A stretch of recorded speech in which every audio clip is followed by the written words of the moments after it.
আসসালামু আলাইকুম। বিসমিল্লাহির রহমানির রহিম। শব্দে শব্দে সূরা আল বাইয়িনাহ এর 12 নম্বর পর্ব এটি।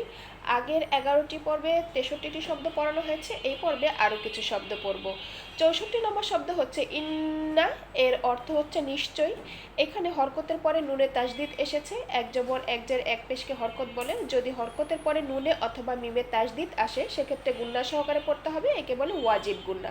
আরও একটু সহজ করে যদি বলি, যখনই নুনে অথবা মিমে তাজদিদ আসবে সেক্ষেত্রে গুন্না সহকারে পড়তে হবে। 65 নম্বর শব্দ হচ্ছে আল্লাযীনা, এর অর্থ হচ্ছে যারা। এখানে লক্ষ্য করি ইয়া সাকিন ডাইনে জের, এটি হচ্ছে মদের হরফ। মদের হরফ হলে একালিফ টেনে পড়তে হয়। 66 নম্বর শব্দ হচ্ছে আমানু, এর অর্থ হচ্ছে ইমান এনেছে। এখানে হরফের উপরে খাড়া জবর এসেছে। যদি কোনো হরফের উপরে খাড়া জবর নিচে খাড়াজের উপরে উল্টা পেশ আসে সেক্ষেত্রে একালিফ টেনে পড়তে হয়। এবং এখানে ওয়াও সাকিন ডাইনে পেশ, এটি হচ্ছে মদের হরফ, এক্ষেত্রেও একালিফ টেনে পড়তে হবে।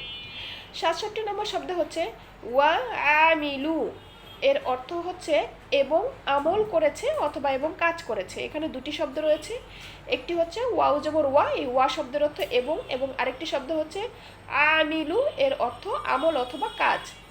68 নম্বর শব্দ হচ্ছে সোয়ালিহাতি, এর অর্থ হচ্ছে সৎ কাজ।